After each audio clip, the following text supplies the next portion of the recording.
Hello. So many of you are now getting ready to do GCSE exams, and some of you will be studying Macbeth. Here we are. And I thought it might be useful to do a quick revision session or a series of revision sessions looking at the text itself and the tricks which might help you to analyse and score well in the exams, getting particularly those AO1, AO2 and AO3 marks. And that means you've got to be looking at the way Shakespeare is using the language as well as the basic story and the context. So that's what I'm going to try and give you. Some of the tricks that Shakespeare is using.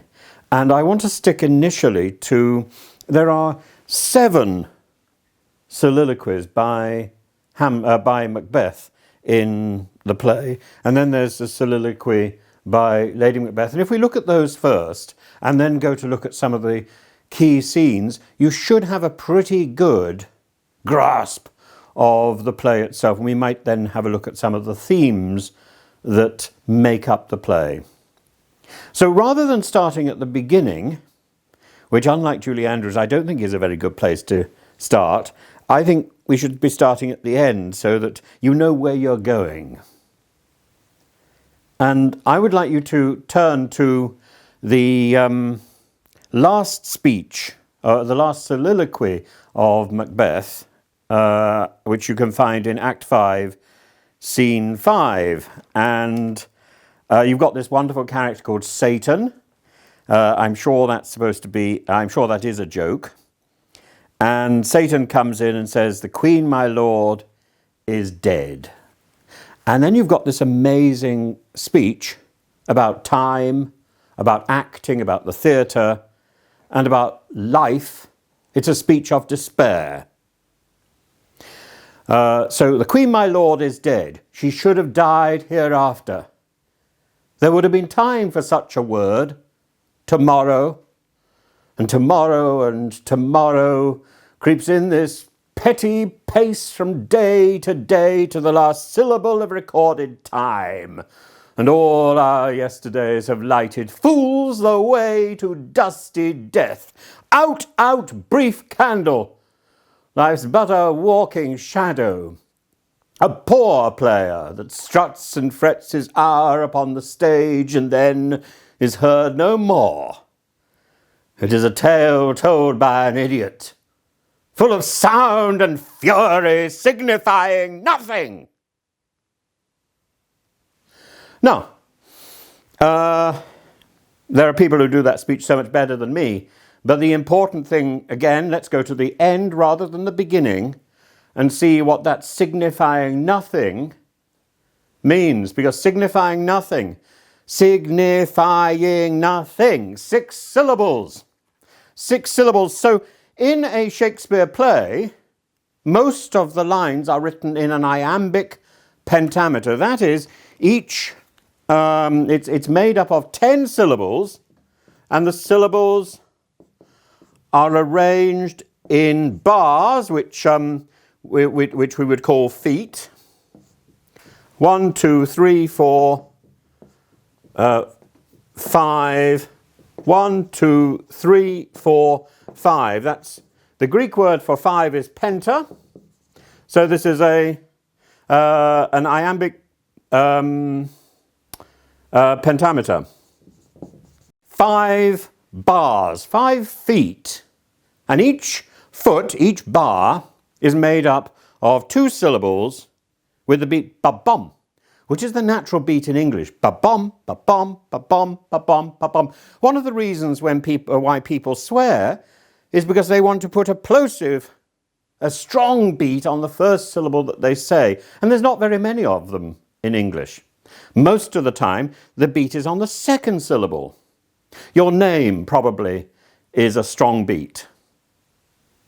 But Roger, strong beat, weak beat. But other than names and swearing, we don't have a lot of strong beat, weak beat. Most of English is weak beat, strong beat. So this is called an iamb. which is a weak beat, strong beat. Cross, dash. The opposite of that is called a trochee, which is a strong beat, weak beat.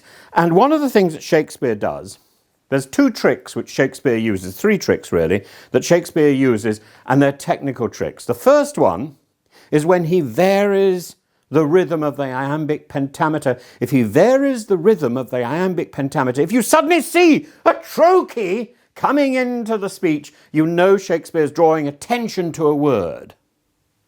The second thing he does is he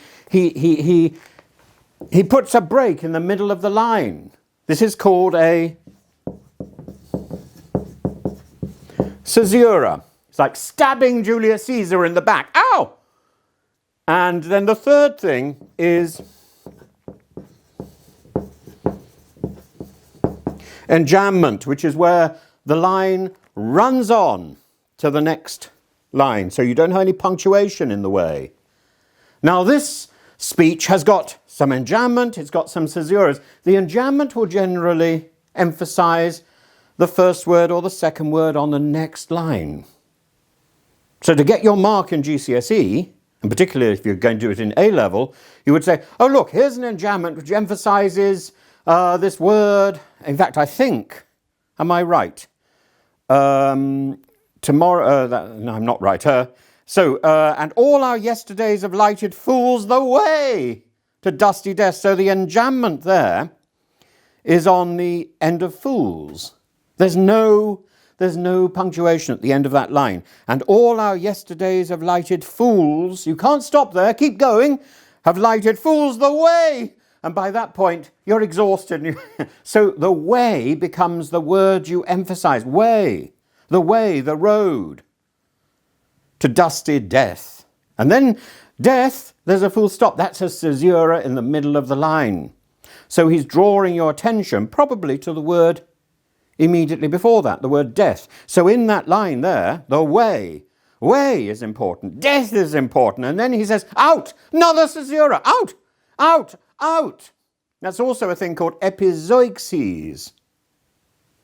If you want to learn no clever words except for one in today's lesson, epizoixes is it. It's where you repeat the same word. Out, out. And if you're saying that, if that's iambic pentameters, then probably Shakespeare's expecting you to emphasize one out and not emphasize the other out. It's up to you. You're the actor. But those two outs aren't going to be exactly the same. They're not going to have exactly the same weight. Out, out. Is it out and then you think more out? Or out, out? How do you do that? Shakespeare's giving you two words that are exactly the same. Epizoixes. So that line there, if you have nothing better to do and you've got this speech in an exam, focus on those two lines. And all our yesterdays have lighted fools the way to dusty death.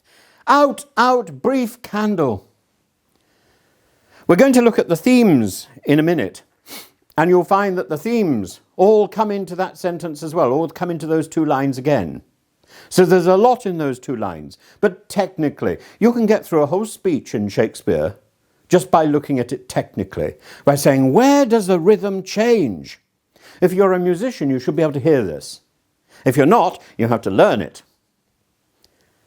And if you learn nothing else, it's I am and trochee. I am, ba-bum. Trochee, bum-bum. We've also got some lines in, some bars in this speech, which are pyrrhic, which is ba-ba, not important. Or we've got, I think, one spondy, which is where you've got a double stress. Bum-bum!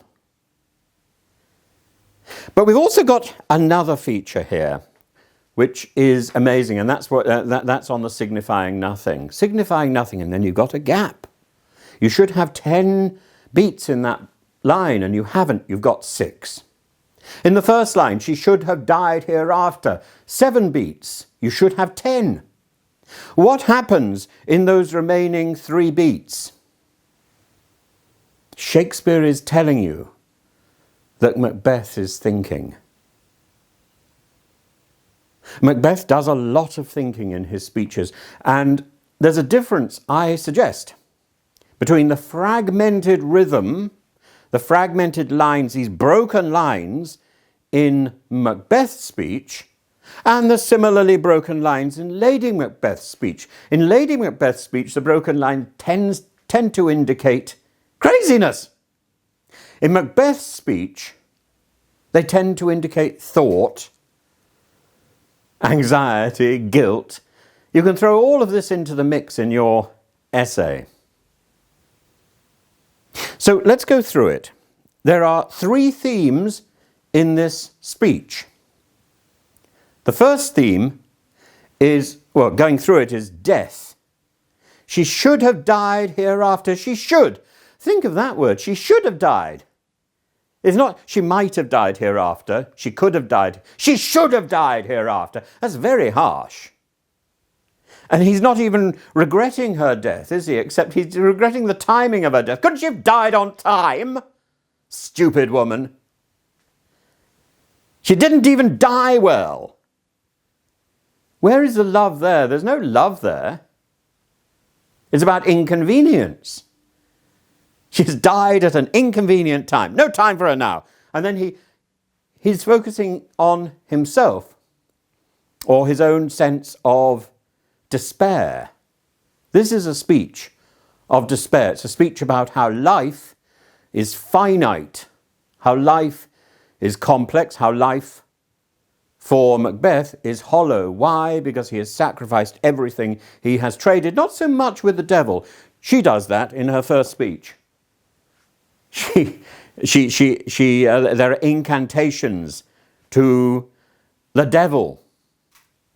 Sort of, fill me up with evil. Macbeth doesn't quite do that, but he knows that he's overstepped that line. He's moved from a life of good to a life of bad, and it gets worse and worse and worse. And he thinks when he first murders, I'll never sleep again. But then, as he continues to murder, sleep becomes easy. She should have died hereafter. And that probably, I'm probably pronouncing it wrongly. I probably should say, she should have died hereafter, because I think that's a trochee. The first foot, the first bar, I think is bum bum. She should have died hereafter. You could do it, she should. There would have been time for such a word. The second line, that line there, is a regular beat. There would have been time for such a word. In fact, it's so regular, it's like a clock ticking. There would have been time for such a word. Dum, dum, dum, dum. And then he's got the really complicated line, which is completely all over the place. Tomorrow and tomorrow and tomorrow, and there's an extra beat on the end. Creeps in, Toki. Creeps in this petty pace from day to the last syllable of recorded time. Now, I challenge you, can you find the 3 words? Today, tomorrow, and yesterday. Yes, you can. You know about tomorrow. Tomorrow and tomorrow and tomorrow. And all our yesterdays. Actually, I didn't get as far as that. And all our yesterdays of lighted fools. There's yesterday. And today is not really written down, is it? If you look at it here, creeps in this petty pace from day to day. But if you hear it, from day to day. So that line, it finishes on the word today. The line, a few lines later, and all our yesterdays, what's that? That's line 20, 21, 22. Line 22, yesterdays. And tomorrow. Tomorrow and tomorrow and tomorrow. Line 19. The whole summit of time. And he starts off, why? My wife died at the wrong time. There would have been time, not a time, time. There would have been time. There would have been time for her to die. It's quite cruel. He's lost humanity. He's abandoned humanity. And then we get the next image. So you've got time, and it goes all the way through this soliloquy. But in fact, time turns up all the way through the play as well. And then you've got this idea of the actor, because this is a speech where Macbeth is very much aware of what he's doing. He's an actor on stage portraying an evil man. And he'd probably be, so that you knew that this was a tragedy, the stage would be lined with black. And in fact, most of the scenes in Macbeth take place at night. Thick night. And there's a series of images here where Macbeth, the actor, talks about his life as a performance, rather like Jaques' speech in As You Like It, The Seven Ages of Man. So life's but a walking shadow. A walking shadow, a walking gentleman is the cheapest actor in the company. He's the person who would come on stage, hold a spear, and maybe utter one line. A poor player, not paid very much. A poor player that struts and frets his arrow upon the stage. He struts and frets and he makes a great deal of business about that one line, his hour upon the stage, and then is heard no more. A lot of effort for very little reward. But it's more than that. All our yesterdays have lighted fools. The fool is a technical character in Shakespearean drama. He's the clown, or she's the clown. The fool, but the fool is often the wise man. The fool is not an idiot, though here Shakespeare uses the word idiot and fool. And you have to imagine a fool with a little candle, tottering down a dusty, dark road. No light, the road to death, like something out of The Wizard of Earthsea. And the dusty road, it's not a proper road. And at any moment, because there's no light except for this little candle, the candle can be blown out. And you've got to remember, this is the first time, really, that plays were performed by candlelight, indoors or outdoors. The production of Macbeth was famously abandoned because I think the Globe Theatre burnt candlelight again. Life's but a walking shadow. Life is not even worth. Life's not even worth the humanity. You can't even talk about this gentleman, this human being. He's just a shadow to be blown away. A poor player. Not only poor, impoverished, but not very good. And then is heard no more. Forgotten. It's a tale told by an idiot. A tale, it's a story. Full of sound and fury. We're back to the thrashing around, signifying nothing, futility. So the actor here, Macbeth here, is aware of his craft, and he wants you to be aware of that craft as well. But look for these trochees, creeps in, life's but, and she should. I think signifying nothing at the end. 6 syllables and then 4 beats with nothing happening. The silence of despair. Out, out. Not only epizoixes, but the breath that has gone. And think of the clown is dead. The fool is dead. Who's just died? Oh, Lady Macbeth has just died. I've just been very dismissive of her death. Am I now calling her a fool? Think about it. And this quality of despair. Now, if you go to the end of the lines, you've got hereafter, word. What is that word, by the way? Is that word tomorrow? Or is that word death? Or is that word Lady Macbeth? The ambiguity of one word in Shakespeare is very rich. What is that word? Macbeth knows what he's talking about. Do we? Again, as an actor, you might make a decision. As somebody reading the play and writing about the play, you suddenly realize what a wealth of opportunity Shakespeare offers to the performer and to the audience, to you.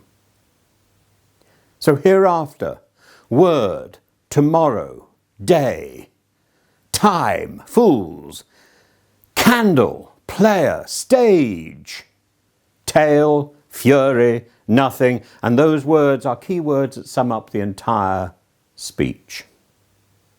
Macbeth is facing a dilemma about his existence, the futility of his life. What has he sacrificed in order to get power? You can hear that ticking in the line, the rhythmical pulse of the iambic pentameter in "There would have been a time for such a word," tomorrow and tomorrow and tomorrow, that suddenly you go off the rhythm, the tomorrow and tomorrow and tomorrow, and it's as if Shakespeare is playing around with the rhythm, almost like some sort of rap singer. It's syncopated, it's brilliant, and it's unusual, it's unexpected, shoved between two very rhythmical lines. There would have been a time for such a word, creeps in this petty pace from day to day, 10 syllables, even if the first one is a trochee.